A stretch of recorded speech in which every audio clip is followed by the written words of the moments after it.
തമ്പുരാനെ, വിശുദ്ധ കുരിശിൻ്റെ അടയാളത്താൽ ഞങ്ങളുടെ ശത്രുക്കളിൽ നിന്ന് ഞങ്ങളെ രക്ഷിക്കുക. ഞങ്ങളുടെ തമ്പുരാനെ, പിതാവിൻ്റെയും പുത്രൻ്റെയും പരിശുദ്ധാത്മാവിൻ്റെയും നാമത്തിൽ ആമേൻ. ആദ്യം മുതൽ ഉണ്ടായിരുന്നതും ഞങ്ങൾ കേട്ടതും സ്വന്തം കണ്ണുകൊണ്ട് കണ്ടതും സൂക്ഷിച്ചു വീക്ഷിച്ചതും കൈകൊണ്ട് സ്പർശിച്ചതുമായ ജീവൻ്റെ വചനത്തെപ്പറ്റി ഞങ്ങൾ അറിയിക്കുന്നു. വിശുദ്ധ യോഹന്നാൻ എഴുതിയ 1-ാം ലേഖനത്തിൻ്റെ 1-ാം അധ്യായം 1-ാം തിരുവചനമാണ് നമ്മൾ വായിച്ചു കേട്ടത്. ഉൽപ്പത്തിയുടെ പുസ്തകം 42-ാം അധ്യായം. ജോസഫിൻ്റെ സഹോദരന്മാർ ഈജിപ്തിലേക്ക്. ഈജിപ്തിൽ ധാന്യമുണ്ടെന്നറിഞ്ഞപ്പോൾ യാക്കോബ് മക്കളോട് പറഞ്ഞു, നിങ്ങൾ എന്താണ് പരസ്പരം നോക്കി നിൽക്കുന്നത്? അവൻ തുടർന്നു, ഈജിപ്തിൽ ധാന്യമുണ്ടെന്ന് ഞാൻ കേട്ടു. നാം മരിക്കാതെ ജീവൻ നിലനിർത്താൻ വേണ്ടി അവിടെ പോയി നമുക്ക് വേണ്ട ധാന്യം വാങ്ങിക്കൊണ്ടുവരുവിൻ. ജോസഫിൻ്റെ 10 സഹോദരന്മാർ ധാന്യം വാങ്ങാൻ ഈജിപ്തിലേക്ക് പോയി. എന്നാൽ യാക്കോബ് ജോസഫിൻ്റെ സഹോദരനായ ബെഞ്ചമിനെ സഹോദരന്മാരുടെ കൂടെ വിട്ടില്ല. അവൻ എന്തെങ്കിലും അപകടം പിണയുമെന്ന് അവൻ ഭയപ്പെട്ടു. അങ്ങനെ ഇസ്രായേലിൻ്റെ മക്കളും മറ്റുള്ളവരുടെ കൂടെ ധാന്യം വാങ്ങാൻ പോയി. കാരണം കാനാൻ ദേശത്തും ക്ഷാമമായിരുന്നു. ജോസഫായിരുന്നു ഈജിപ്തിലെ അധികാരി. അവനാണ് നാട്ടുകാർക്കൊക്കെ ധാന്യം വിറ്റിരുന്നത്. ജോസഫിൻ്റെ സഹോദരന്മാർ വന്ന് അവനെ നിലംപറ്റി താണുവണങ്ങി. ജോസഫ് സഹോദരന്മാരെ തിരിച്ചറിഞ്ഞു. പക്ഷേ അവൻ അപരിചിതരോടെന്ന പോലെ അവരോട് പെരുമാറുകയും പരുഷമായി സംസാരിക്കുകയും ചെയ്തു. നിങ്ങൾ എവിടെ നിന്ന് വരുന്നു? അവൻ ചോദിച്ചു. അവർ പറഞ്ഞു, കാനാൻ ദേശത്ത് നിന്ന് ധാന്യം വാങ്ങാൻ വന്നവരാണ് ഞങ്ങൾ. ജോസഫ് തൻ്റെ സഹോദരന്മാരെ തിരിച്ചറിഞ്ഞെങ്കിലും അവർ അവനെ അറിഞ്ഞില്ല. അവരെക്കുറിച്ച് തനിക്കുണ്ടായ സ്വപ്നങ്ങൾ ജോസഫ് ഓർത്തു. അവൻ അവരോട് പറഞ്ഞു, നിങ്ങൾ ചാരന്മാരാണ്, നാടിൻ്റെ ബലക്ഷയം എവിടെയെന്ന് കണ്ടുപിടിക്കാൻ വന്നവരാണ്. അവർ പറഞ്ഞു, അല്ല യജമാനനെ, അങ്ങയുടെ ദാസർ ധാന്യം വാങ്ങാൻ വന്നവരാണ്. ഞങ്ങളെല്ലാവരും ഒരാളുടെ മക്കളാണ്. ഞങ്ങൾ സത്യസന്ധരാണ്. അങ്ങയുടെ ദാസന്മാർ ചാരന്മാരല്ല. അവൻ പറഞ്ഞു, അല്ല, നാടിൻ്റെ ബലക്ഷയം എവിടെയെന്ന് കണ്ട് മനസ്സിലാക്കാനാണ് നിങ്ങൾ വന്നിരിക്കുന്നത്. അവർ പറഞ്ഞു, അങ്ങയുടെ ദാസന്മാരായ ഞങ്ങൾ 12 സഹോദരന്മാരാണ്, കാനാൻ ദേശത്തുള്ള ഒരുവൻ്റെ പുത്രന്മാർ. ഏറ്റവും ഇളയവൻ ഇപ്പോൾ ഞങ്ങളുടെ പിതാവിൻ്റെ കൂടെയുണ്ട്. ഒരാൾ ജീവിച്ചിരിപ്പില്ല. ജോസഫ് അവരോട് പറഞ്ഞു, ഞാൻ പറഞ്ഞതാണ് വാസ്തവം. നിങ്ങൾ ചാരന്മാർ തന്നെ. ഫറവോയുടെ ജീവനെ പ്രതി സത്യം, നിങ്ങളുടെ ഏറ്റവും ഇളയ സഹോദരനെ ഇവിടെ കൊണ്ടുവന്നിട്ടല്ലാതെ നിങ്ങൾ ഈ നാട് വിട്ട് പോവുകയില്ല. ഇതുവഴി നിങ്ങളുടെ സത്യാവസ്ഥ ഞാൻ മനസ്സിലാക്കും. നിങ്ങളിൽ ഒരാളെ പറഞ്ഞയക്കുക. അവൻ ചെന്ന് നിങ്ങളുടെ സഹോദരനെ കൂട്ടിക്കൊണ്ടുവരട്ടെ. അതുവരെ നിങ്ങളെ ഞാൻ തടവിലിടും. അങ്ങനെ നിങ്ങളുടെ വാക്കുകൾ ശരിയാണെന്നും നിങ്ങൾ സത്യസന്ധരാണെന്നും തെളിയിക്കപ്പെടണം. അല്ലെങ്കിൽ ഫറവോയുടെ ജീവനാണ് സത്യം, നിങ്ങൾ ചാരന്മാരാണ്. അവൻ അവരെയെല്ലാം 3 ദിവസം തടവിൽ പാർപ്പിച്ചു. 3-ാം ദിവസം ജോസഫ് അവരോട് പറഞ്ഞു, ഞാൻ പറയുന്നത് പോലെ ചെയ്യുക, എങ്കിൽ നിങ്ങൾ ജീവിക്കും. കാരണം ദൈവഭയമുള്ളവനാണ് ഞാൻ. സത്യസന്ധരെങ്കിൽ സഹോദരന്മാരായ നിങ്ങളിലൊരുവൻ ഇവിടെ തടവിൽ കിടക്കട്ടെ. മറ്റുള്ളവർ നിങ്ങളുടെ വീട്ടിലെ പട്ടിണി അകറ്റാൻ ധാന്യവും കൊണ്ട് പോകട്ടെ. നിങ്ങളുടെ ഇളയ സഹോദരനെ എൻ്റെ അടുക്കൽ കൊണ്ടുവരിക. അപ്പോൾ നിങ്ങൾ പറയുന്നത് നേരെന്ന് തെളിയും. നിങ്ങൾക്ക് മരിക്കേണ്ടി വരികയില്ല. അവർ അപ്രകാരം ചെയ്തു. അവർ തമ്മിൽ പറഞ്ഞു, ഇത് നമ്മുടെ സഹോദരനോട് നാം ചെയ്തതിൻ്റെ ഫലമാണ് തീർച്ച. അവൻ അന്ന് കേണപേക്ഷിച്ചിട്ടും അവൻ്റെ പ്രാണസങ്കടം കണ്ടിട്ടും നമ്മൾ അവന് ചെവി കൊടുത്തില്ല. അതുകൊണ്ടാണ് ഈ ദുരിതം നമുക്കിപ്പോൾ വന്നിരിക്കുന്നത്. അപ്പോൾ റൂബൻ പറഞ്ഞു, കുട്ടിക്കെതിരെ തെറ്റ് ചെയ്യരുതെന്ന് ഞാൻ അന്ന് പറഞ്ഞില്ലേ? നിങ്ങളത് കേട്ടില്ല. അവൻ്റെ രക്തം ഇപ്പോൾ പകരം ചോദിക്കുകയാണ്. തങ്ങൾ പറഞ്ഞത് ജോസഫിന് മനസ്സിലായെന്ന് അവർ അറിഞ്ഞില്ല. കാരണം ഒരു ദ്വിഭാഷിയുടെ സഹായത്തോടെയാണ് അവർ ജോസഫുമായി സംസാരിച്ചത്. ജോസഫ് അവരുടെ അടുത്തു നിന്ന് മാറിപ്പോയി കരഞ്ഞു. തിരിച്ചു വന്ന് അവരുമായി സംസാരിച്ചു. അവരുടെ കൂട്ടത്തിൽ നിന്ന് അവർ കാണുകെ ശിമ്യോനെ പിടിച്ച് ബന്ധിച്ചു. അവരുടെ ചാക്കുകളിൽ ധാന്യം നിറയ്ക്കാനും ഓരോരുത്തൻ്റെ ചാക്കിലും അവനവൻ്റെ പണം തിരികെ വയ്ക്കാനും യാത്രയ്ക്ക് വേണ്ടത് കൊടുക്കാനും അവൻ കൽപ്പിച്ചു. ഭൃത്യർ അങ്ങനെ ചെയ്തു. ധാന്യം കഴുതപ്പുറത്ത് കയറ്റി അവർ യാത്ര തിരിച്ചു. വഴിയമ്പലത്തിൽ വെച്ച് കഴുതയ്ക്ക് തീറ്റി കൊടുക്കാൻ അവരിൽ ഒരാൾ ചാക്ക് തുറന്നപ്പോൾ താൻ കൊടുത്ത പണം ചാക്കിൻ്റെ മുകൾ ഭാഗത്ത് ഇരിക്കുന്നത് കണ്ടു. അവൻ സഹോദരന്മാരോട് പറഞ്ഞു, എൻ്റെ പണം ചാക്കിൽ തിരികെ വച്ചിരിക്കുന്നു. ഇത് കേട്ടപ്പോൾ അവരുടെ ഹൃദയം സ്തംഭിച്ചുപോയി. പേടിച്ച് വിറച്ച് മുഖത്തോട് മുഖം നോക്കിക്കൊണ്ട് അവർ പറഞ്ഞു, എന്താണ് ദൈവം നമ്മോട് ഈ ചെയ്തിരിക്കുന്നത്? കാനാൻ ദേശത്ത് തങ്ങളുടെ പിതാവായ യാക്കോബിൻ്റെ അടുത്ത് തിരിച്ചെത്തിയപ്പോൾ നടന്നതെല്ലാം അവർ അവനോട് പറഞ്ഞു. നാടിൻ്റെ അധിപൻ ഞങ്ങളോട് വളരെ പരുഷമായി സംസാരിച്ചു. നാട്ടിൽ ചാരവൃത്തിക്ക് എത്തിയവരായി അവൻ ഞങ്ങളെ കണക്കാക്കി. ഞങ്ങൾ അവനോട് പറഞ്ഞു, ഞങ്ങൾ സത്യസന്ധരാണ്, ചാരന്മാരല്ല. ഒരേ പിതാവിൻ്റെ പുത്രന്മാരായ 12 സഹോദരന്മാരാണ് ഞങ്ങൾ. ഒരുവൻ ജീവിച്ചിരിപ്പില്ല. ഇളയവൻ കാനാൻ ദേശത്ത് പിതാവിൻ്റെ കൂടെ ഉണ്ട്. അപ്പോൾ നാടിൻ്റെ അധിപനായ ആ മനുഷ്യൻ പറഞ്ഞു, നിങ്ങൾ സത്യസന്ധരാണോ എന്ന് എനിക്കറിയാൻ വേണ്ടി നിങ്ങളിൽ ഒരാളെ എൻ്റെ അടുത്ത് നിർത്തുവിൻ. മറ്റുള്ളവർ വീട്ടിലെ ക്ഷാമമകറ്റാൻ ധാന്യവും വാങ്ങിക്കൊണ്ട് പോകുവിൻ. നിങ്ങളുടെ ഇളയ സഹോദരനെ എൻ്റെ അടുക്കൽ കൊണ്ടുവരിക. അപ്പോൾ നിങ്ങൾ ചാരന്മാരല്ല, സത്യസന്ധരാണ് എന്ന് എനിക്ക് ബോധ്യമാകും. അപ്പോൾ നിങ്ങളുടെ സഹോദരനെ ഞാൻ വിട്ടുതരാം. നിങ്ങൾക്ക് ഈ നാട്ടിൽ കച്ചവടം നടത്തുകയും ചെയ്യാം. അവർ ചാക്കഴിച്ച് ധാന്യം കുടഞ്ഞപ്പോൾ ഓരോരുത്തൻ്റെയും പണക്കിഴി അവനവൻ്റെ ചാക്കിലുണ്ടായിരുന്നു. അവരും അവരുടെ പിതാവും ഇത് കണ്ട് ഭയപ്പെട്ടു. യാക്കോബ് വിലപിച്ചു, എൻ്റെ മക്കളെ നിങ്ങൾ എനിക്ക് നഷ്ടപ്പെടുത്തി. ജോസഫ് നഷ്ടപ്പെട്ടു, ശിമയോനും പോയി. ഇനി നിങ്ങൾ ബെഞ്ചമിനെ കൊണ്ടുപോകും. എല്ലാം എനിക്ക് പ്രതികൂലമായിരിക്കുന്നു. റൂബൻ പിതാവിനോട് പറഞ്ഞു, ഞാൻ അവനെ തിരികെ കൊണ്ടുവന്നില്ലെങ്കിൽ എൻ്റെ മക്കളെ 2 പേരെയും കൊന്നുകൊള്ളുക. അവനെ എൻ്റെ കയ്യിലേൽപ്പിക്കുക. ഞാൻ അവനെ അങ്ങയുടെ അടുത്ത് തിരികെ കൊണ്ടുവന്നുകൊള്ളാം. യാക്കോബ് മറുപടി പറഞ്ഞു, എൻ്റെ മകൻ നിങ്ങളുടെ കൂടെ പോരില്ല. അവൻ്റെ സഹോദരൻ മരിച്ചുപോയി. ഇനി അവൻ മാത്രമേ ഉള്ളൂ. വഴിക്ക് വെച്ച് അവൻ എന്തെങ്കിലും സംഭവിച്ചാൽ തലനരച്ച എന്നെ നിങ്ങൾ ദുഃഖത്തോടെ പാതാളത്തിലേക്ക് തള്ളിവിടും. ഉൽപ്പത്തിയുടെ പുസ്തകം 43-ാം അധ്യായം. ബെഞ്ചമിനും ഈജിപ്തിലേക്ക്. നാട്ടിൽ ക്ഷാമം കൊടുമ്പിരിക്കൊണ്ടു. ഈജിപ്തിൽ നിന്ന് കൊണ്ടുവന്ന ധാന്യം തീർന്നപ്പോൾ അവരുടെ പിതാവ് പറഞ്ഞു, നിങ്ങൾ വീണ്ടും പോയി കുറച്ച് ധാന്യം കൂടി വാങ്ങിക്കൊണ്ടുവരുവിൻ. അപ്പോൾ യൂദാ പറഞ്ഞു, അനുജനെ കൂടാതെ വന്നാൽ നിങ്ങൾക്കെന്നെ കാണാൻ സാധിക്കില്ല എന്ന് അവൻ ഞങ്ങളോട് തീർത്തു പറഞ്ഞിട്ടുണ്ട്. ഞങ്ങളുടെ സഹോദരനെ കൂടെ അയക്കാമെങ്കിൽ ഞങ്ങൾ പോയി ധാന്യം വാങ്ങിക്കൊണ്ടുവരാം. അങ്ങ് അവനെ അയക്കുന്നില്ലെങ്കിൽ ഞങ്ങൾ പോകുന്നില്ല. കാരണം അനുജനെ കൂടാതെ വന്നാൽ നിങ്ങൾക്ക് എന്നെ കാണാൻ സാധിക്കില്ല എന്ന് അവൻ പറഞ്ഞിട്ടുണ്ട്.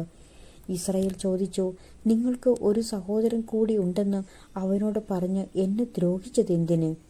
അവർ മറുപടി പറഞ്ഞു, അവൻ ഞങ്ങളെയും ബന്ധുക്കളെയും കുറിച്ച് വളരെ വിശദമായി അന്വേഷിച്ചു. നിങ്ങളുടെ പിതാവ് ജീവിച്ചിരിക്കുന്നോ? നിങ്ങൾക്ക് വേറെ സഹോദരനുണ്ടോ? അവന് ഞങ്ങൾ മറുപടി നൽകുകയും ചെയ്തു. എന്നാൽ സഹോദരനെ കൂട്ടിക്കൊണ്ടുവരുവിനെന്ന് അവൻ പറയുമെന്ന് ഞങ്ങൾക്ക് ഊഹിക്കുവാൻ കഴിയുമായിരുന്നോ? അപ്പോൾ യൂദ പിതാവായ ഇസ്രായേലിനോട് പറഞ്ഞു, നമ്മൾ അങ്ങും ഞങ്ങളും നമ്മുടെ കുഞ്ഞുങ്ങളും മരിക്കാതെ ജീവനോടെ ഇരിക്കണമെങ്കിൽ അവനെ എൻ്റെ കൂടെ അയക്കുക. ഞങ്ങൾ ഉടനെ പുറപ്പെടാം.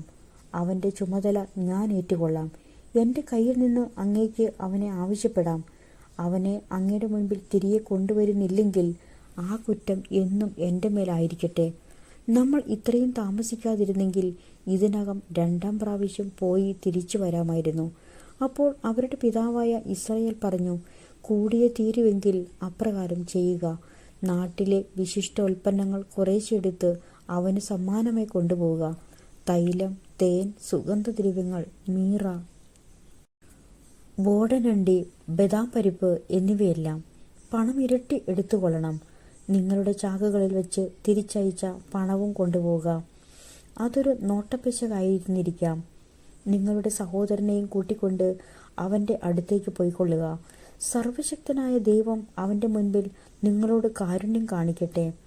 അവൻ നിങ്ങളുടെ സഹോദരനെയും ബെഞ്ചമിനെയും തിരിച്ചയക്കട്ടെ. മക്കൾ എനിക്ക് നഷ്ടപ്പെടണമെന്നാണെങ്കിൽ അങ്ങനെയും ആവട്ടെ.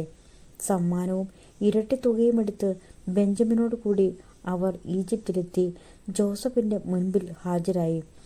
അവരുടെ കൂടെ ബെഞ്ചമിനെ കണ്ടപ്പോൾ ജോസഫ് വീട്ടുകാര്യസ്ഥനെ വിളിച്ചു പറഞ്ഞു, ഇവരെ വീട്ടിലേക്ക് കൂട്ടിക്കൊണ്ടു പോവുക.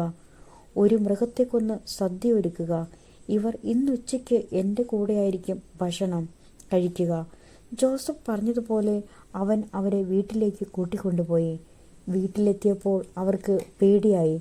അവർ പറഞ്ഞു, കഴിഞ്ഞ തവണ ചാക്കിൽ തിരികെ വച്ചിരുന്ന പണം കാരണമാണ് അവൻ നമ്മെ ഇവിടെ കൊണ്ടുവന്നിരിക്കുന്നത്. അവസരമുണ്ടാക്കി നമ്മെ കീഴ്പ്പെടുത്തി അടിമകളാക്കുകയും നമ്മുടെ കഴുതകളെ പിടിച്ചെടുക്കുകയുമാണ് അവൻ്റെ ഉദ്ദേശ്യം. അതുകൊണ്ട് അവർ വീട്ടുവാതിൽക്കൽ വച്ച് ജോസഫിൻ്റെ കാര്യസ്ഥനെ സമീപിച്ച് സംസാരിച്ചു. അവർ പറഞ്ഞു, യജമാനനെ, മുൻപൊരിക്കൽ ധാന്യം വാങ്ങുന്നതിന് ഞങ്ങളിവിടെ വന്നിരുന്നു. മടക്കയാത്രയിൽ വഴിയമ്പലത്തിൽ വെച്ച് ചാക്കഴിച്ചപ്പോൾ ഞങ്ങൾ ഓരോരുത്തരും കൊടുത്ത പണം ഞങ്ങളുടെ ചാക്കിൽ തന്നെ ഇരിക്കുന്നു. ഞങ്ങളത് തിരികെ കൊണ്ടുവന്നിട്ടുണ്ട്. ധാന്യം വാങ്ങാൻ ഞങ്ങൾ വേറെ പണവും കൊണ്ടുവന്നിട്ടുണ്ട്. പണം ചാക്കിൽ തിരികെ വച്ചത് ആരെന്ന് ഞങ്ങൾക്കറിഞ്ഞുകൂടാ. അവൻ പറഞ്ഞു, ശാന്തരായിരിക്കുവിൻ, ഭയപ്പെടേണ്ട. നിങ്ങളുടെയും നിങ്ങളുടെ പിതാവിൻ്റെയും ദൈവമാണ് നിങ്ങളുടെ ചാക്കുകളിൽ നിധി നിക്ഷേപിച്ചത്. നിങ്ങളുടെ പണം ഞാൻ കൈപ്പറ്റിയതാണ്. അവൻ ശിമിയോനെ അവൻ്റെ അടുത്തേക്ക് കൊണ്ടുവന്നു. അനന്തരം അവരെ ജോസഫിൻ്റെ വീട്ടിനുള്ളിൽ കൊണ്ടുചെന്ന് അവർക്ക് വെള്ളം കൊടുത്തു. അവർ കാൽ കഴുകി കഴുതകൾക്കും തീറ്റി കൊടുത്തു. ഉച്ചയ്ക്ക് ജോസഫ് വരുന്നതിന് മുൻപ് അവർ സമ്മാനം ഒരുക്കി വെച്ചു. കാരണം അവിടെയായിരിക്കും തങ്ങൾ ഭക്ഷണം കഴിക്കുകയെന്ന് അവർ അറിഞ്ഞിരുന്നു. ജോസഫ് വീട്ടിൽ വന്നപ്പോൾ അവർ തങ്ങളുടെ പക്കലുണ്ടായിരുന്ന സമ്മാനം അവൻ്റെ അടുത്ത് കൊണ്ടുചെന്നു. അവർ അവനെ താണു വീണ് വണങ്ങി. അവൻ അവരോട് കുശലം ചോദിച്ചു, നിങ്ങളുടെ പിതാവിന് സുഖം തന്നെയോ? നിങ്ങൾ പറഞ്ഞ ആ വൃദ്ധൻ ഇപ്പോഴും ജീവിച്ചിരിക്കുന്നുവോ? അവർ പറഞ്ഞു, അങ്ങയുടെ ദാസനായ ഞങ്ങളുടെ പിതാവിന് സുഖം തന്നെ. അദ്ദേഹം ജീവനോടെ ഇരിക്കുന്നു. അവർ കുനിഞ്ഞ് അവനെ വണങ്ങി. അവൻ തലയുയർത്തി നോക്കിയപ്പോൾ തൻ്റെ സഹോദരൻ ബെഞ്ചമിനെ കണ്ടു, തൻ്റെ അമ്മയുടെ മകൻ. അവൻ പറഞ്ഞു, ഇവനാണോ നിങ്ങൾ പറഞ്ഞ ഇളയ സഹോദരൻ? മകനെ, ദൈവം നിന്നോട് കരുണ കാണിക്കട്ടെ. തൻ്റെ സഹോദരനെ പ്രതി ഹൃദയം തേങ്ങിയപ്പോൾ ജോസഫ് കരയാനൊരിടം നോക്കി. കിടപ്പറയിൽ പ്രവേശിച്ച് അവൻ കരഞ്ഞു. അവൻ മുഖം കഴുകി പുറത്തു വന്ന് തന്നെ തന്നെ നിയന്ത്രിച്ചുകൊണ്ട് പറഞ്ഞു, ഭക്ഷണം വിളമ്പുക. അവനും അവർക്കും അവൻ്റെ കൂടെയുള്ള ഈജിപ്തുകാർക്കും അവർ വേറെ വേറെയാണ് വിളമ്പിയത്. കാരണം ഈജിപ്തുകാർ യഹൂദരുടെ കൂടെ ഭക്ഷണം കഴിക്കാറില്ല. അത് ഈജിപ്തുകാർക്ക് നിഷിദ്ധമായിരുന്നു. മൂത്തവൻ മുതൽ ഇളയവൻ വരെ മൂപ്പനുസരിച്ച് അവർ അവൻ്റെ മുൻപിൽ ഇരുന്നു. അവർ അമ്പരന്ന് അന്യോന്യം നോക്കി. ജോസഫ് തൻ്റെ ആഹാരത്തിൽ നിന്ന് ഓരോ പങ്ക് അവർക്ക് കൊടുത്തു. എന്നാൽ ബെഞ്ചമിൻ്റെ പങ്ക് മറ്റുള്ളവരുടേതിൻ്റെ 5 ഇരട്ടിയായിരുന്നു. അവർ കുടിച്ച് അവനോടൊപ്പം ഉല്ലസിച്ചു. ഉൽപ്പത്തിയുടെ പുസ്തകം 44-ാം അധ്യായം. ജോസഫ് സഹോദരന്മാരെ പരീക്ഷിക്കുന്നു. ജോസഫ് വീട്ടുകാര്യസ്ഥനെ വിളിച്ചു പറഞ്ഞു, അവരുടെ ചാക്കുകളിലെല്ലാം അവർക്ക് കൊണ്ടുപോകാവുന്നിടത്തോളം ധാന്യം നിറയ്ക്കുക. ഓരോരുത്തരുടെയും പണം അവരവരുടെ ചാക്കിൻ്റെ മുകൾ ഭാഗത്ത് വയ്ക്കണം. ഇളയവൻ്റെ ചാക്കിൻ്റെ മുകൾ ഭാഗത്ത് ധാന്യവിലയായ പണത്തിൻ്റെ കൂടെ എൻ്റെ വെള്ളിക്കപ്പും വയ്ക്കുക. അവൻ ജോസഫ് പറഞ്ഞതുപോലെ ചെയ്തു. നേരം പുലർന്നപ്പോൾ അവൻ അവരെ തങ്ങളുടെ കഴുതകളോടുകൂടെ യാത്രയാക്കി. അവർ നഗരം വിട്ട് അധികം കഴിയും മുൻപ് ജോസഫ് കാര്യസ്ഥനെ വിളിച്ചു പറഞ്ഞു, ഉടനെ അവരുടെ പുറകെ എത്തുക. അവരുടെ അടുത്തെത്തുമ്പോൾ അവരോട് പറയുക, നിങ്ങൾ നന്മയ്ക്ക് പകരം തിന്മ ചെയ്തത് എന്തുകൊണ്ട്? നിങ്ങൾ എൻ്റെ വെള്ളിക്കപ്പ് കട്ടെടുത്തത് എന്തിന്? ഇതിൽ നിന്നല്ലേ എൻ്റെ യജമാനൻ പാനം ചെയ്യുന്നത്? ഇത് ഉപയോഗിച്ചല്ലേ അദ്ദേഹം പ്രവചനം നടത്തുന്നത്? നിങ്ങൾ ചെയ്തത് തെറ്റായിപ്പോയി. അവരുടെ ഒപ്പം എത്തിയപ്പോൾ അവൻ അവരോട് അപ്രകാരം തന്നെ പറഞ്ഞു. അവർ അവനോട് പറഞ്ഞു, യജമാനൻ എന്താണ് ഇങ്ങനെ സംസാരിക്കുന്നത്? അങ്ങയുടെ ദാസന്മാർ ഇത്തരം ഒരു കാര്യം ഒരിക്കലും ചെയ്യാൻ ഇടയാകാതിരിക്കട്ടെ. ഞങ്ങളുടെ ചാക്കിൽ കണ്ട പണം കാനാൻ ദേശത്ത് നിന്ന് ഞങ്ങൾ അങ്ങയുടെ അടുത്ത് തിരികെ കൊണ്ടുവന്നല്ലോ. അപ്പോൾ പിന്നെ ഞങ്ങൾ അങ്ങയുടെ യജമാനൻ്റെ വീട്ടിൽ നിന്ന് പൊന്നും വെള്ളിയും മോഷ്ടിക്കുമോ? അത് അങ്ങയുടെ ദാസരിൽ ആരുടെ പക്കൽ കാണുന്നുവോ അവൻ മരിക്കണം. ഞങ്ങളെല്ലാവരും യജമാനന് അടിമകളും ആയിക്കൊള്ളാം. അവൻ പറഞ്ഞു, നിങ്ങൾ പറയുന്നത് പോലെ ആവട്ടെ. അത് ആരുടെ കയ്യിൽ കാണുന്നുവോ അവൻ എൻ്റെ അടിമയാകും. മറ്റുള്ളവർ നിരപരാധരായിരിക്കും. ഉടൻ തന്നെ ഓരോരുത്തരും താന്താങ്ങളുടെ ചാക്ക് താഴെയിറക്കി കെട്ടഴിച്ചു. മൂത്തവൻ മുതൽ ഇളയവൻ വരെ എല്ലാവരെയും അവൻ പരിശോധിച്ചു. ബെഞ്ചമിൻ്റെ ചാക്കിൽ കപ്പ് കണ്ടെത്തി. അവർ തങ്ങളുടെ വസ്ത്രം വലിച്ചു കീറി ഓരോരുത്തരും ചുമട് കഴുതപ്പുറത്ത് കയറ്റി പട്ടണത്തിലേക്ക് തന്നെ മടങ്ങി. യൂദായും സഹോദരന്മാരും ജോസഫിൻ്റെ വീട്ടിലെത്തി. അവൻ അപ്പോഴും അവിടെ ഉണ്ടായിരുന്നു. അവർ അവൻ്റെ മുൻപിൽ കമിഴ്ന്നു വീണു. ജോസഫ് അവരോട് ചോദിച്ചു, എന്ത് പ്രവൃത്തിയാണ് നിങ്ങൾ ചെയ്തത്? എന്നെപ്പോലൊരുവന് ഊഹിച്ചറിയാൻ കഴിയുമെന്ന് നിങ്ങൾക്കറിഞ്ഞുകൂടെ? യൂദ അവനോട് പറഞ്ഞു, ഞങ്ങൾ എന്താണ് യജമാനനോട് പറയുക? ഞങ്ങൾ നിരപരാധരാണെന്ന് എങ്ങനെ തെളിയിക്കും? ദൈവം അങ്ങയുടെ ദാസരുടെ കുറ്റം കണ്ടുപിടിച്ചിരിക്കുന്നു. ഇതാ, ഞങ്ങൾ അവിടുത്തെ അടിമകളാണ്, ഞങ്ങളും കപ്പും കൈവശമുണ്ടായിരുന്നവനും.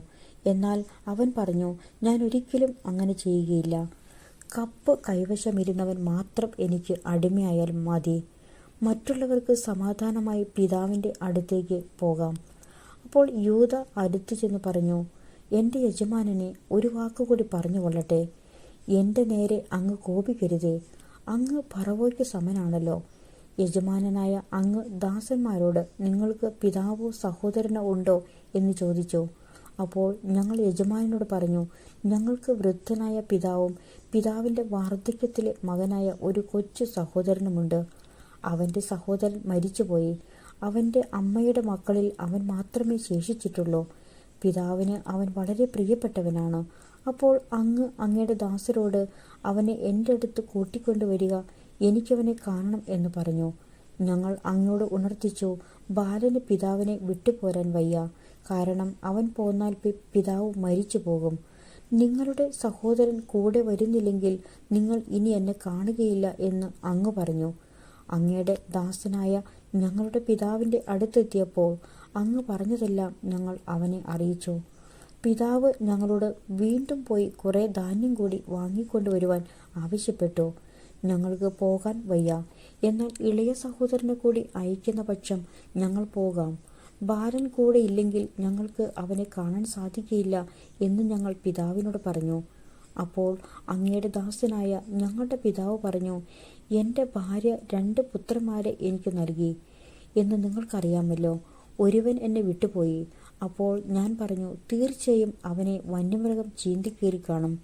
പിന്നെ അവനെ ഞാൻ കണ്ടിട്ടില്ല. ഇവനെയും കൊണ്ടുപോയിട്ട് ഇവനെ എന്തെങ്കിലും പിണഞ്ഞാൽ വൃദ്ധനായ എന്നെ ദുഃഖത്തോടെ നിങ്ങൾ പാതാളത്തിൽ ആഴ്ത്തുകയായിരിക്കും ചെയ്യുക. അവൻ്റെ ജീവൻ ബാലൻ്റെ ജീവനുമായി ബന്ധിക്കപ്പെട്ടിരിക്കൊണ്ട് ഞാൻ അവനെ കൂടാതെ പിതാവിൻ്റെ അടുത്ത് ചെന്നാൽ ബാലൻ ഇല്ലെന്നു കാണുമ്പോൾ അവൻ മരിക്കും. വൃദ്ധനായ പിതാവിനെ ദുഃഖത്തോടെ ഞങ്ങൾ പാതാളത്തിൽ ആഴ്ത്തുകയായിരിക്കും ചെയ്യുക. കൂടാതെ ഞാൻ അവനെ അങ്ങയുടെ പക്കൽ തിരിച്ചെത്തിക്കുന്നില്ലെങ്കിൽ ജീവിതകാലം മുഴുവൻ ഞാൻ അങ്ങയുടെ സമക്ഷം കുറ്റക്കാരനായിരിക്കും എന്ന് പറഞ്ഞ് അങ്ങയുടെ ദാസനായ ഞാൻ ബാലനെക്കുറിച്ച് പിതാവിൻ്റെ മുൻപിൽ ഉത്തരവാദിത്വം ഏറ്റെടുക്കുകയും ചെയ്തിട്ടുണ്ട്. അതിനാൽ ബാലന് പകരം അങ്ങയുടെ അടിമയായി നിൽക്കാൻ എന്നെ അനുവദിക്കണമെന്ന് ഞാൻ അപേക്ഷിക്കുന്നു. ബാലൻ സഹോദരന്മാരുടെ കൂടെ തിരിച്ചു പോയിക്കൊള്ളട്ടെ. അവനെ കൂടാതെ ഞാൻ എങ്ങനെ പിതാവിൻ്റെ അടുത്ത് ചെല്ലും? അവന് സംഭവിക്കുന്ന ദുരന്തം ഞാൻ എങ്ങനെ സഹിക്കും? ഉൽപ്പത്തിയുടെ പുസ്തകം അധ്യായം 45. ജോസഫ് തന്നെ വെളിപ്പെടുത്തുന്നു. തൻ്റെ അടുത്തു നിന്നിരുന്ന ഈജിപ്തുകാരുടെ എല്ലാം മുൻപിൽ വികാരമടക്കാൻ ജോസഫിന് കഴിഞ്ഞില്ല. അവരെയെല്ലാം പുറത്താക്കാൻ അവൻ ആജ്ഞാപിച്ചു. അതിനാൽ ജോസഫ് സഹോദരന്മാർക്ക് തന്നെ വെളിപ്പെടുത്തിയപ്പോൾ മറ്റാരും അടുത്തുണ്ടായിരുന്നില്ല. അവൻ ഉറക്കെ കരഞ്ഞു. ഈജിപ്തുകാരും ഫറവോയുടെ വീട്ടുകാരും അത് കേട്ടു. ജോസഫ് സഹോദരന്മാരോട് പറഞ്ഞു, ഞാൻ ജോസഫാണ്. എൻ്റെ പിതാവ് ഇപ്പോഴും ജീവിച്ചിരിക്കുന്നുവോ? അവരാകെ സ്തംഭിച്ചുപോയി. അവർക്ക് സംസാരിക്കാൻ കഴിഞ്ഞില്ല. അവൻ അവരോട്, എൻ്റെ അടുത്തേക്ക് വരിക എന്ന് പറഞ്ഞു. അവർ അടുത്തു ചെന്നപ്പോൾ അവൻ പറഞ്ഞു, നിങ്ങൾ ഈജിപ്തുകാർക്ക് വിറ്റ നിങ്ങളുടെ സഹോദരൻ ജോസഫാണ് ഞാൻ. എന്നെ ഇവിടെ വിറ്റതോർത്ത് നിങ്ങൾ വിഷമിക്കുകയോ വിഷാദിക്കുകയോ വേണ്ട. കാരണം ജീവൻ നിലനിർത്താൻ വേണ്ടി ദൈവമാണ് എന്നെ നിങ്ങൾക്ക് മുൻപ് ഇങ്ങോട്ട് അയച്ചത്. നാട്ടിലാകെ ക്ഷാമം തുടങ്ങിയിട്ട് 2 കൊല്ലമായി. ഉഴവും കൊയ്ത്തുമില്ലാത്ത 5 വർഷം ഇനിയുമുണ്ട്. നിങ്ങൾക്ക് ഭൂമിയിൽ സന്തതികളെ നിലനിർത്താനും വിസ്മയകരമായ രീതിയിൽ രക്ഷ നൽകാനും വേണ്ടി ദൈവം എന്നെ നിങ്ങൾക്ക് മുൻപേ ഇങ്ങോട്ട് അയച്ചതാണ്. അതുകൊണ്ട് നിങ്ങളുടെ ദൈവമാണ് എന്നെ ഇങ്ങോട്ട് അയച്ചത്. അവിടുന്ന് എന്നെ ഫറവോയ്ക്ക് പിതാവും അവൻ്റെ വീടിന് നാഥനും ഈജിപ്ത് ദേശത്തിന് അധിപനുമാക്കിയിരിക്കുന്നു. നിങ്ങൾ തിടുക്കത്തിൽ പിതാവിൻ്റെ അടുത്ത് ചെന്ന് അവനോട് പറയുക, ദൈവം എന്നെ ഈജിപ്തിന് മുഴുവൻ നാഥനാക്കിയിരിക്കുന്നു. എൻ്റെ അടുത്ത് വരണം, ഒട്ടും താമസിക്കരുത് എന്ന് അങ്ങയുടെ മകൻ ജോസഫ് പറയുന്നു. അങ്ങേക്ക് ഗോഷനിൽ പാർക്കാം. അങ്ങ് എൻ്റെ അടുത്തായിരിക്കും. അങ്ങയോടൊപ്പം അങ്ങയുടെ മക്കളും മക്കളുടെ മക്കളും ആടുമാടുകളും അങ്ങേക്കുള്ള സകലതും. അവിടെ അങ്ങയെ ഞാൻ പോറ്റിക്കൊള്ളാം. ക്ഷാമം 5 കൊല്ലം കൂടി നീണ്ടു നിൽക്കും. അങ്ങും കുടുംബവും അങ്ങേക്കുള്ളവരും പട്ടിണിയിൽ അകപ്പെടാതിരിക്കും. ഞാനാണ് നിങ്ങളോട് സംസാരിക്കുന്നതെന്ന് നിങ്ങളും എൻ്റെ സഹോദരനായ ബെഞ്ചമിനും നേരിൽ കാണുന്നുണ്ടല്ലോ. ഈജിപ്തിലെ എൻ്റെ പ്രതാപത്തെപ്പറ്റിയും നിങ്ങൾ കണ്ടതിനെക്കുറിച്ചും പിതാവിനോട് പറയുക. വേഗം ചെന്ന് അവനെ കൂട്ടിക്കൊണ്ടുവരിക. ജോസഫ് ബെഞ്ചമിനെ കെട്ടിപ്പിടിച്ചു കരഞ്ഞു. ബെഞ്ചമിനും അവൻ്റെ തോളിൽ തലചായ്ച്ചു കരഞ്ഞു. അവൻ തൻ്റെ സഹോദരന്മാരെല്ലാവരെയും ചുംബിക്കുകയും കെട്ടിപ്പിടിച്ച് കരയുകയും ചെയ്തു. അപ്പോൾ അവർ അവനോട് സംസാരിച്ചു. ജോസഫിൻ്റെ സഹോദരന്മാർ വന്നിട്ടുണ്ട് എന്ന വാർത്ത ഫറവോയുടെ വീട്ടിലെത്തിയപ്പോൾ ഫറവോയും ദാസന്മാരും സന്തോഷിച്ചു. ഫറവോ ജോസഫിനോട് പറഞ്ഞു, നിന്റെ സഹോദരന്മാരോട് ഇപ്രകാരം ചെയ്യാൻ പറയുക. മൃഗങ്ങളുടെ മേൽ ചുമട് കയറ്റി കാനാൻ ദേശത്ത് ചെന്ന് പിതാവിനെയും വീട്ടുകാരെയും കൂട്ടി എൻ്റെ അടുത്ത് വരിക. ഈജിപ്തിലെ ഏറ്റവും നല്ല ഭൂമി നിങ്ങൾക്ക് ഞാൻ തരാം. മണ്ണിൻ്റെ ഫലസമൃദ്ധി നിങ്ങൾക്ക് അനുഭവിക്കുകയും ചെയ്യാം. അവരോട് പറയുക, നിങ്ങളുടെ കുഞ്ഞുങ്ങൾക്കും ഭാര്യമാർക്കും വേണ്ടി ഈജിപ്തിൽ നിന്ന് രഥങ്ങൾ കൊണ്ടുപോകുക. നിങ്ങളുടെ പിതാവിനെ കൂട്ടിക്കൊണ്ടുവരിക. നിങ്ങളുടെ വസ്തുവകകളെപ്പറ്റി ഉത്കണ്ഠ വേണ്ട. ഈജിപ്തിലെ ഏറ്റവും നല്ലതൊക്കെ നിങ്ങളുടേതായിരിക്കും. ഇസ്രായേലിൻ്റെ മക്കൾ അങ്ങനെ ചെയ്തു. ഫറവോയുടെ കൽപ്പനയനുസരിച്ച് ജോസഫ് അവർക്ക് രഥങ്ങളും യാത്രയ്ക്ക് വേണ്ട വകകളും കൊടുത്തു. അവൻ അവർക്ക് ഓരോരുത്തർക്കും പുതിയ വസ്ത്രങ്ങൾ നൽകി. ബെഞ്ചമിനാകട്ടെ 300 വെള്ളി നാണയവും 5 വസ്ത്രവും കൊടുത്തു. അവൻ 10 കഴുതകളുടെ പുറത്ത് ഈജിപ്തിലെ വിശിഷ്ട വസ്തുക്കളും 10 പെൺകഴുതകളുടെ പുറത്ത് ധാന്യവും അപ്പവും യാത്രയ്ക്ക് വേണ്ട വകകളും തൻ്റെ പിതാവിന് കൊടുത്തയച്ചു. അങ്ങനെ അവൻ സഹോദരന്മാരെ യാത്രയാക്കി. അവർ പുറപ്പെട്ടപ്പോൾ അവർ പറഞ്ഞു, വഴിക്ക് വെച്ച് ചണ്ട കൂടരുത്. ഈജിപ്തിൽ നിന്ന് പുറപ്പെട്ട് അവർ കാനാൻ ദേശത്ത് തങ്ങളുടെ പിതാവായ യാക്കോബിൻ്റെ അടുത്തെത്തി. അവർ അവനോട് പറഞ്ഞു, ജോസഫ് ജീവിച്ചിരിക്കുന്നു. അവൻ ഈജിപ്ത് മുഴുവൻ്റെയും ഭരണാധികാരിയാണ്. അവൻ സ്തബ്ധനായിപ്പോയി. അവൻ അവരെ വിശ്വസിച്ചില്ല. എന്നാൽ ജോസഫ് പറഞ്ഞതൊക്കെ അവരിൽ നിന്ന് കേൾക്കുകയും തന്നെ കൊണ്ടുപോകാൻ ജോസഫ് അയച്ച രഥങ്ങൾ കാണുകയും ചെയ്തപ്പോൾ അവരുടെ പിതാവായ യാക്കോബിന് ഉന്മേഷം വീണ്ടുകിട്ടി. അവൻ പറഞ്ഞു, എനിക്ക് തൃപ്തിയായി. എൻ്റെ മകൻ ജോസഫ് ജീവിച്ചിരിപ്പുണ്ട്. മരിക്കും മുൻപ് ഞാൻ പോയി അവനെ കാണും. ഉൽപ്പത്തിയുടെ പുസ്തകം 46-ാം അധ്യായം. യാക്കോബ് ഈജിപ്തിൽ. തൻ്റെ സ്വത്തുക്കളെല്ലാം ശേഖരിച്ച് ഇസ്രായേൽ യാത്ര തിരിച്ചു. ബേർഷെബായിലെത്തിയപ്പോൾ അവൻ തൻ്റെ പിതാവായ ഇസഹാക്കിൻ്റെ ദൈവത്തിന് ബലികൾ അർപ്പിച്ചു. രാത്രിയിലുണ്ടായ ദർശനങ്ങളിലൂടെ ദൈവം ഇസ്രായേലിനോട് സംസാരിച്ചു. യാക്കോബേ, യാക്കോബേ, അവിടുന്ന് വിളിച്ചു. ഇതാ ഞാൻ, അവൻ വിളി കേട്ടു. അവിടുന്ന് പറഞ്ഞു, ഞാൻ ദൈവമാണ്, നിന്റെ പിതാവിൻ്റെ ദൈവം. ഈജിപ്തിലേക്ക് പോകാൻ ഭയപ്പെടേണ്ട, കാരണം അവിടെ ഞാൻ നിന്നെ വലിയൊരു ജനമാക്കി വളർത്തും. ഞാൻ നിന്റെ കൂടെ ഈജിപ്തിലേക്ക് വരും, നിന്നെ തിരികെ കൊണ്ടുവരികയും ചെയ്യും. മരണസമയത്ത് ജോസഫ് നിന്നെ ശുശ്രൂഷിക്കും. യാക്കോബ് ബേർഷെബയിൽ നിന്ന് യാത്രയായി. ഫറവോ കൊടുത്തയച്ചിരുന്ന രഥങ്ങളിൽ ഇസ്രായേലിൻ്റെ മക്കൾ പിതാവായ യാക്കോബിനെയും തങ്ങളുടെ കുഞ്ഞുങ്ങളെയും ഭാര്യമാരെയും കയറ്റിക്കൊണ്ടുപോയി. തങ്ങളുടെ കന്നുകാലികളും കാനാൻ നാട്ടിൽ തങ്ങൾക്കുണ്ടായിരുന്ന വസ്തുവകകളും അവർ കൂടെ കൊണ്ടുപോയി. യാക്കോബും സന്തതികളും ഈജിപ്തിലെത്തി പുത്രന്മാരെയും അവരുടെ പുത്രന്മാരെയും പുത്രിമാരെയും പുത്രന്മാരുടെ പുത്രിമാരെയും തൻ്റെ സന്തതികൾ എല്ലാവരെയും അവൻ ഈജിപ്തിലേക്ക് കൊണ്ടുപോയി. ഈജിപ്തിലേക്ക് വന്ന ഇസ്രായേലിൻ്റെ മക്കളുടെ പേര് വിവരം. യാക്കോബും അവൻ്റെ പുത്രന്മാരും. യാക്കോബിൻ്റെ കടിഞ്ഞൂൽ സന്താനമായ റൂബൻ. റൂബൻ്റെ പുത്രന്മാർ ഹനോക്ക്, പല്ലു, ഹെസ്രോൺ, കർമ്മി. ശിമിയോൻ്റെ പുത്രന്മാർ യമുവേൽ, യാമീൻ, ഓഹദ്, യാക്കിൻ, സോഹാർ.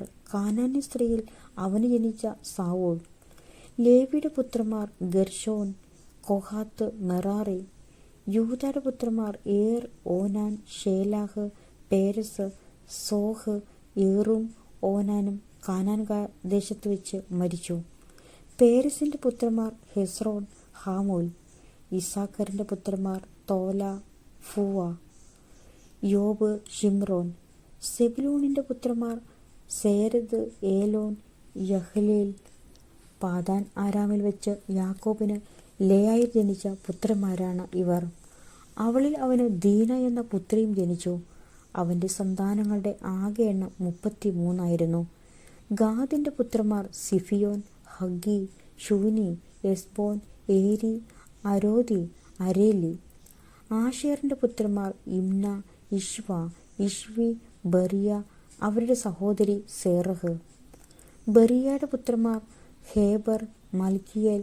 ലാബാൻ തന്റെ മകളായ ലേയായ്ക്ക് പരിചാരികയായി കൊടുത്ത സിൽഫയുടെ മക്കളാണിവർ. യാക്കോബിന് സിൽഫയിൽ 16 മക്കളുണ്ടായി. യാക്കോബിന്റെ ഭാര്യയായ റാഹേലിന്റെ മക്കൾ ജോസഫ്, ബെഞ്ചമിൻ. ജോസഫിന് ഈജിപ്തിൽ വെച്ച് ഓനിലെ പുരോഹിതനായ പൊത്തിഫെറായുടെ പുത്രി അസ്നത്തിൽ മനാസയും എഫ്രായിമും ജനിച്ചു.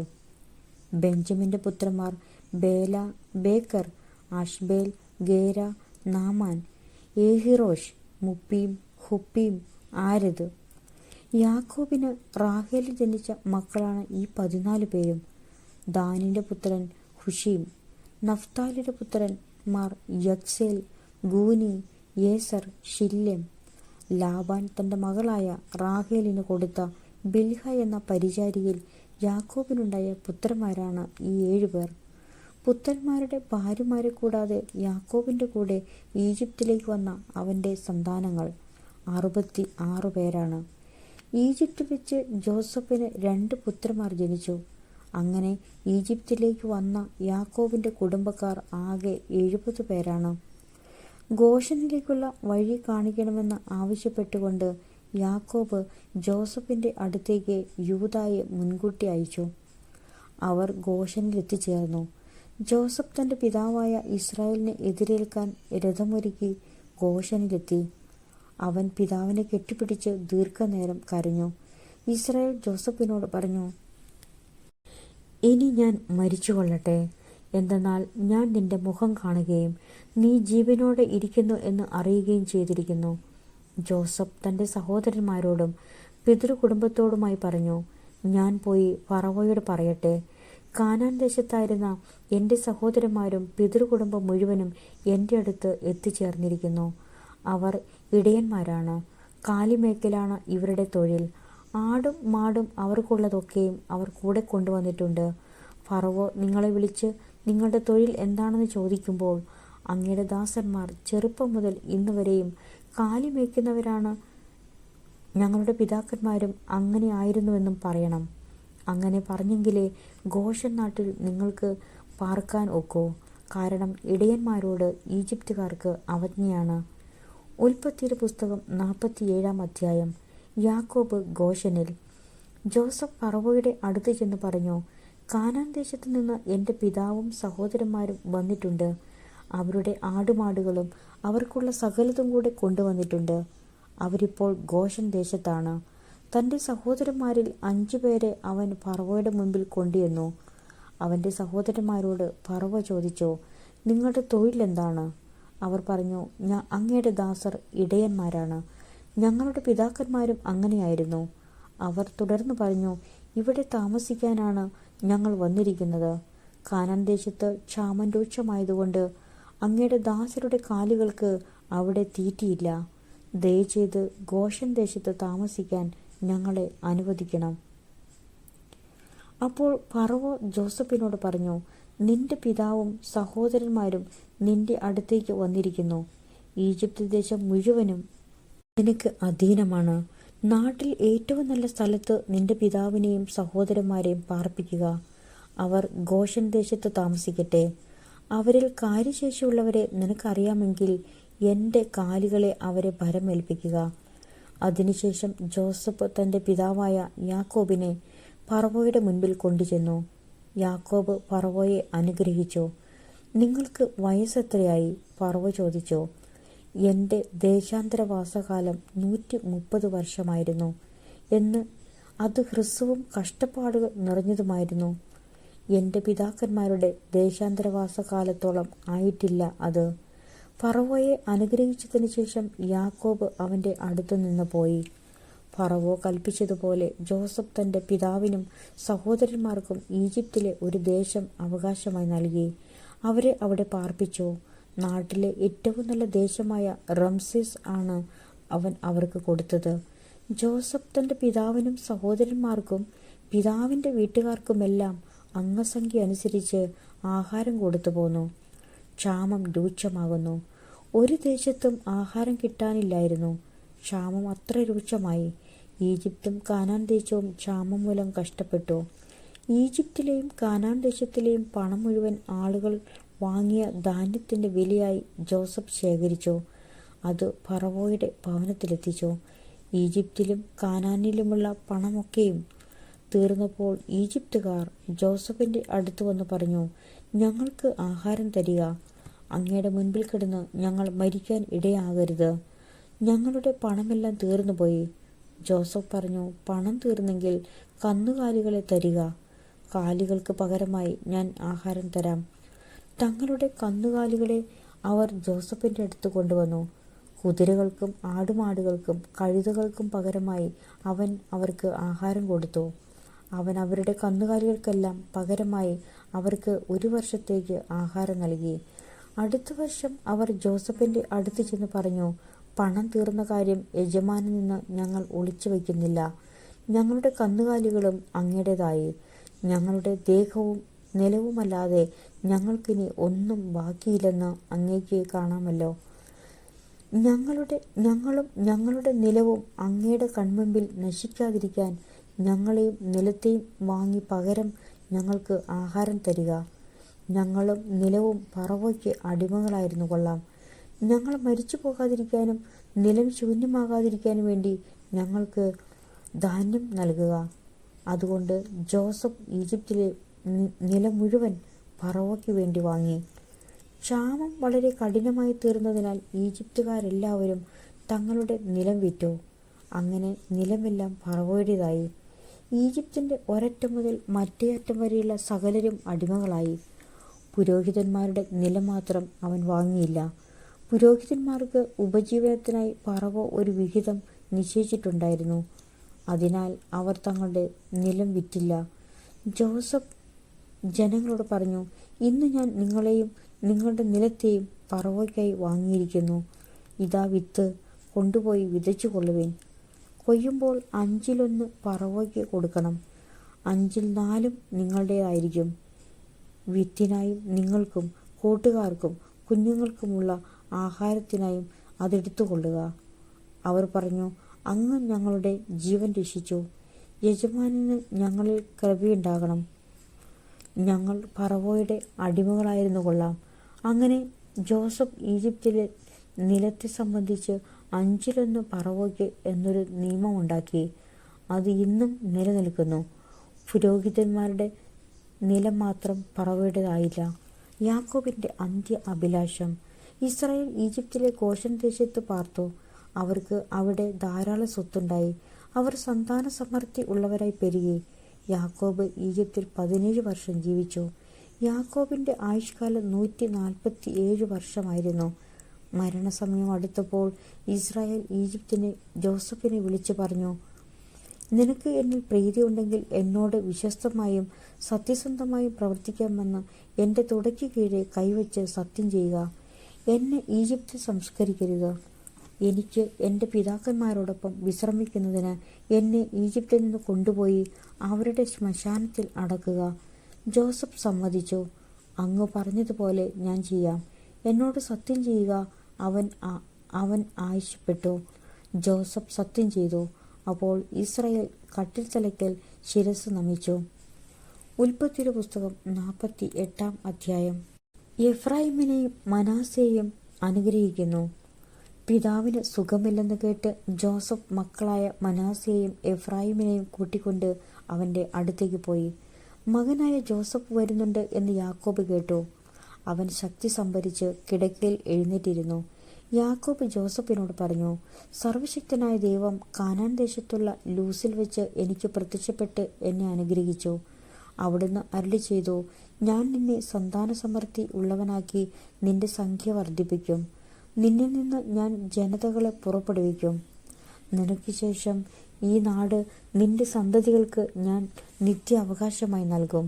ഞാൻ ഈജിപ്തിൽ നിന്റെ അടുത്ത് എത്തുന്നതിന് മുൻപ് ഈജിപ്തിൽ വെച്ച് നിനക്കുണ്ടായ പുത്രന്മാരിരുവരും എഫ്രായിമും മനാസയും എൻ്റേതാണ്. റൂബനും ശിമിയോനും എന്ന പോലെ അവരെൻ്റേതായിരിക്കും. അവർക്ക് ശേഷം നിനക്കുണ്ടാകുന്ന സന്തതികൾ നിൻ്റേതായിരിക്കും. അവർക്ക് ലഭിക്കുന്ന അവകാശം അവരുടെ സഹോദരങ്ങളുടെ പേരിലായിരിക്കും അറിയപ്പെടുക.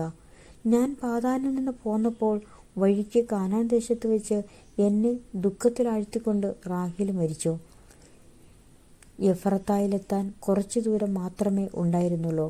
ബേത്ലഹേം എന്നറിയപ്പെടുന്ന എഫ്രത്തായിലേക്ക് വഴിയിൽ ഞാൻ അവളെ അടക്കി. ജോസഫിൻ്റെ പുത്രന്മാരെ കണ്ടപ്പോൾ ഇസ്രായേൽ ഇവരാരാണ് എന്ന് ചോദിച്ചു. ജോസഫ് പറഞ്ഞു, ഇവർ എൻ്റെ മക്കളാണ്, ഇവിടെ വെച്ച് ദൈവം എനിക്ക് തന്നവർ. അവൻ പറഞ്ഞു, അവരെ എൻ്റെ അടുക്കൽ കൊണ്ടുവരിക, ഞാൻ അവരെ അനുഗ്രഹിക്കട്ടെ. ഇസ്രായേലിന് പ്രായം കൊണ്ട് കണ്ണുകൾ മങ്ങി, കാഴ്ച നഷ്ടപ്പെട്ടിരുന്നു. ജോസഫ് അവരെ അവൻ്റെ അടുത്ത് കൊണ്ടുചെന്നു. അവൻ അവരെ കെട്ടിപ്പിടിച്ച് ചുംബിച്ചു. ഇസ്രായേൽ ജോസഫിനോട് പറഞ്ഞു, നിന്റെ മുഖം കാണുമെന്ന് ഞാൻ വിചാരിച്ചിരുന്നില്ല. എന്നാൽ ഇതാ, നിന്റെ മക്കളെ കൂടി കാണാൻ ദൈവം എന്നെ അനുവദിച്ചിരിക്കുന്നു. അപ്പോൾ ജോസഫ് കുട്ടികളെ അവൻ്റെ അടുത്തു നിന്ന് മാറ്റിയിട്ട് നിലം പറ്റെ കുനിഞ്ഞ് നമസ്കരിച്ചു. ജോസഫ് എഫ്രായിമിനെ തൻ്റെ വലത്ത് കൈകൊണ്ട് പിടിച്ച് ഇസ്രായേലിൻ്റെ ഇടത്ത് കൈക്ക് നേരെയും മനാസയെ ഇടത്ത് കൈകൊണ്ട് പിടിച്ച് ഇസ്രായേലിൻ്റെ വലത്ത് കൈക്ക് നേരെ നിർത്തി അവൻ്റെ അടുത്തേക്ക് കൊണ്ടുചെന്നു. എന്നാൽ ഇസ്രായേൽ കൈകൾ പിണച്ച് വലം കൈ ഇളയവനായ എഫ്രായിമിൻ്റെ തലയിലും ഇടം കൈ മനാസയുടെ തലയിലും ആണ് വെച്ചത്.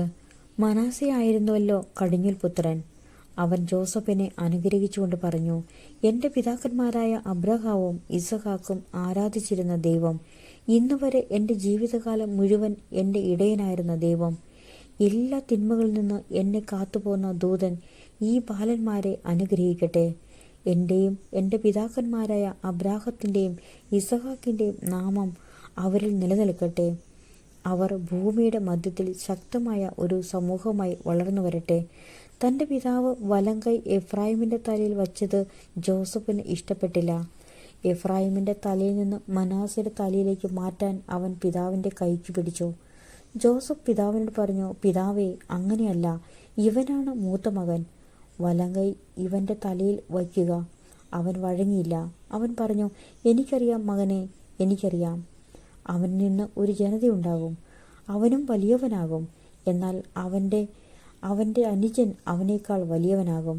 അവൻ്റെ സന്തതികളോ അനവധി ജനതകളോ അവരെ അനുഗ്രഹിച്ചുകൊണ്ട് അവൻ പറഞ്ഞു, നിങ്ങളുടെ നാമം ഉച്ചരിച്ച് ദൈവം നിങ്ങളെ എഫ്രായിമിനെയും മനാസയും പോലെ ആക്കട്ടെ എന്ന് പറഞ്ഞുകൊണ്ടായിരിക്കും ഇസ്രായേലിൽ അനുഗ്രഹങ്ങൾ ആശംസിക്കപ്പെടുക.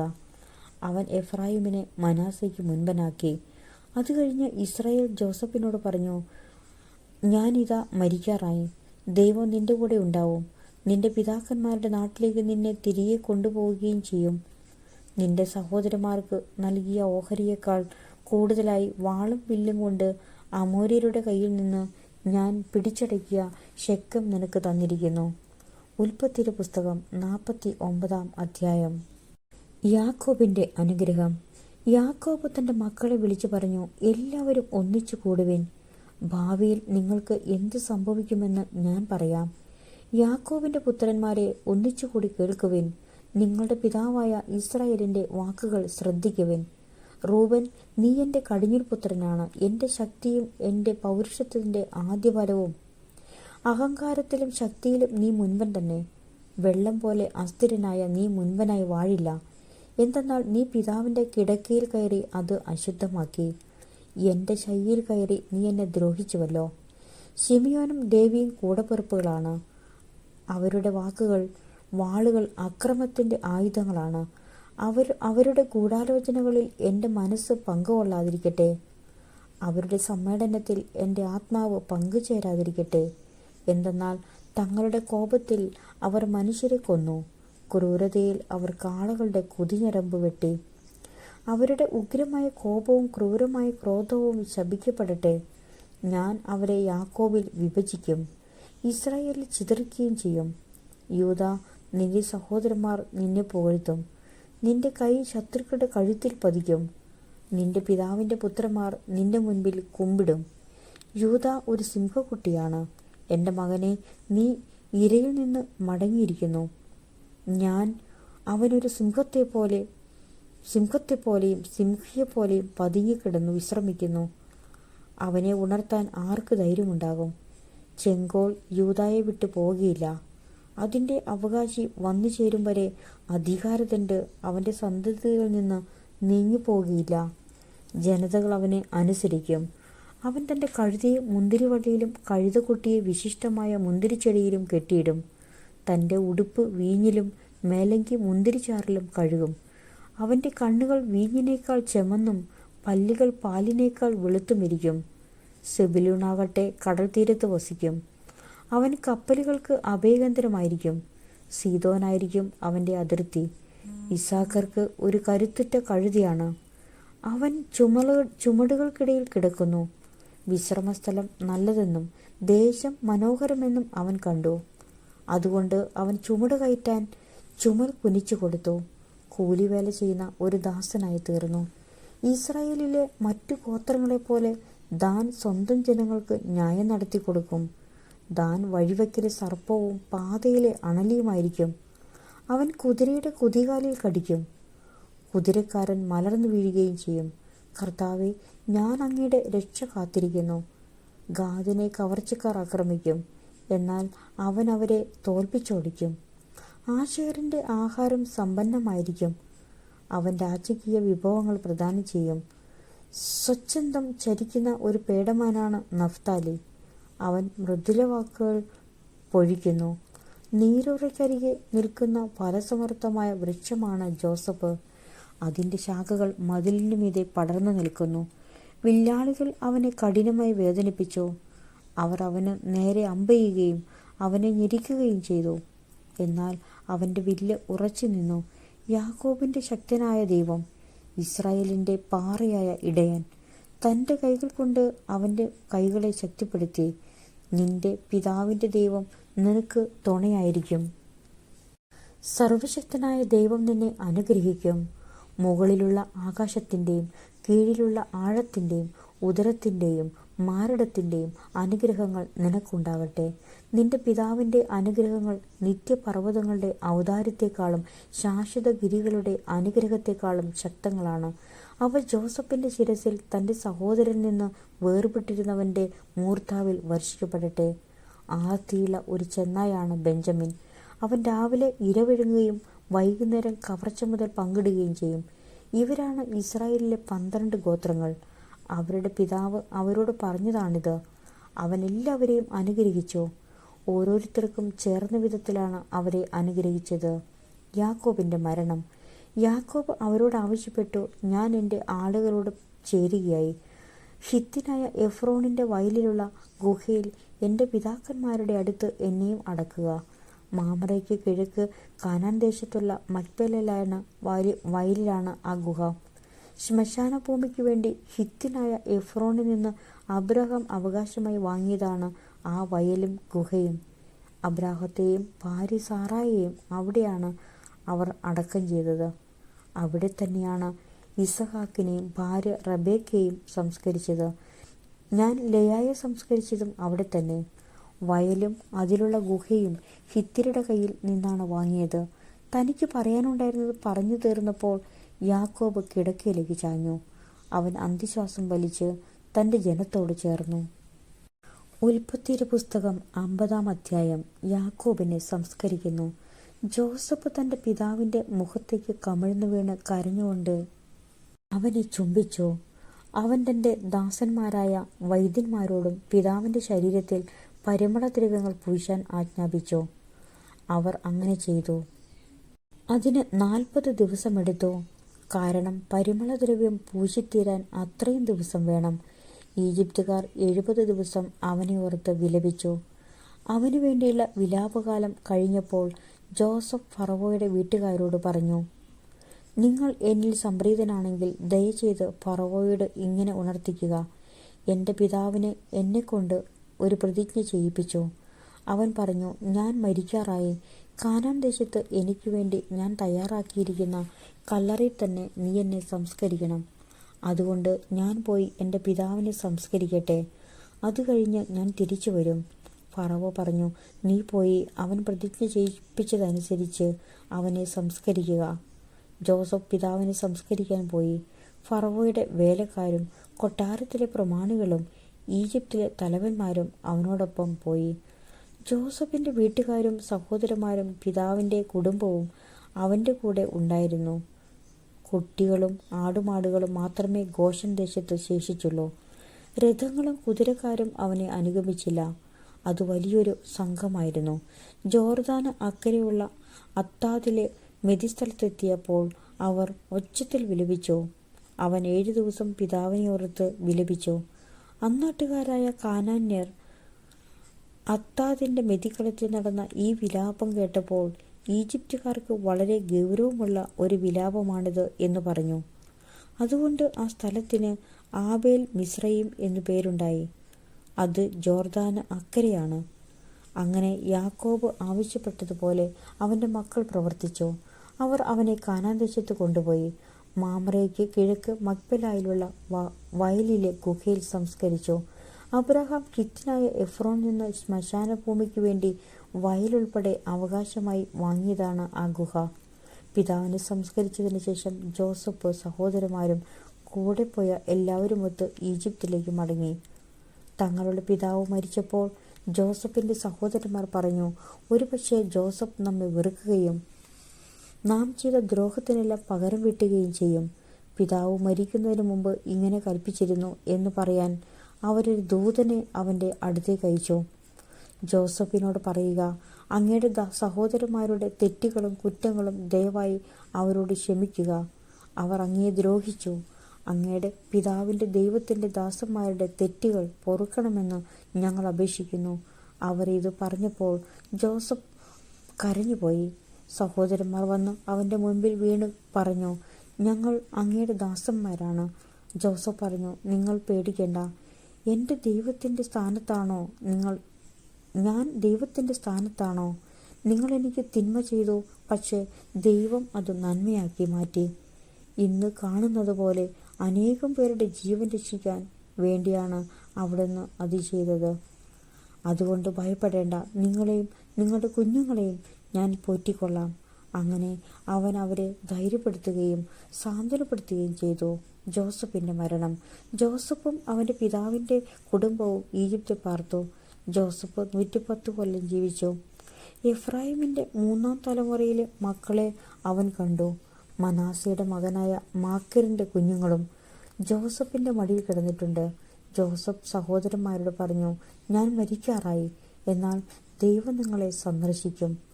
അബ്രഹാത്തിനും ഇസഹാക്കിനും യാക്കോബിനും വാഗ്ദാനം ചെയ്ത നാട്ടിലേക്ക് അവിടുന്ന് നിങ്ങളെ കൊണ്ടുപോകും.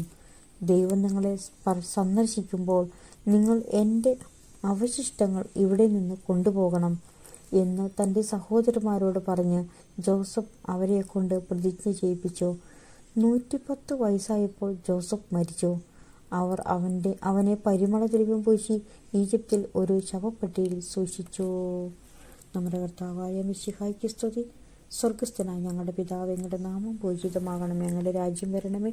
അങ്ങയുടെ തിരുമനസ്സ് സ്വർഗത്തിലെ പോലെ ഭൂമിയിലും ആകണമേ. അന്നന്ന് വേണ്ടുന്ന ആഹാരം ഇന്ന് ഞങ്ങൾക്ക് തരണമേ. ഞങ്ങളോട് തെറ്റ് ചെയ്യുന്നവരോട് ഞങ്ങൾ ക്ഷമിച്ചിരിക്കുന്നത് പോലെ ഞങ്ങളുടെ തെറ്റുകൾ ഞങ്ങളോട് ക്ഷമിക്കണമേ. ഞങ്ങൾ പ്രലോഭനത്തിൽ വീഴാൻ ഇടയാകരുത്. ദുഷ്ടാരൂപം രക്ഷിച്ചു കൊള്ളണമേ. നന്മ നിറഞ്ഞ മറിയമേ, സ്വസ്തി, കർത്താവ് അങ്ങയുടെ കൂടെ സ്ത്രീകളിൽ അങ്ങ് അനുഗ്രഹിക്കപ്പെട്ടവളാവുന്നു. അങ്ങയുടെ ഉദരത്തിൻ ഫലമായി ഈശോ അനുഗ്രഹിക്കപ്പെട്ടവനാവുന്നു. പരിശുദ്ധ മറിയമേ, തമ്പുരാൻ്റെ അമ്മേ, പാപികളായ ഞങ്ങൾക്ക് വേണ്ടി ഇപ്പോഴും ഞങ്ങളുടെ മരണസമയത്തും തമ്പുരാനോട് അപേക്ഷിച്ചു കൊള്ളണമേ. പിതാവിൻ്റെയും പുത്രൻ്റെയും പരിശുദ്ധാത്മാവിൻ്റെയും നാമത്തിൽ ആമേൻ.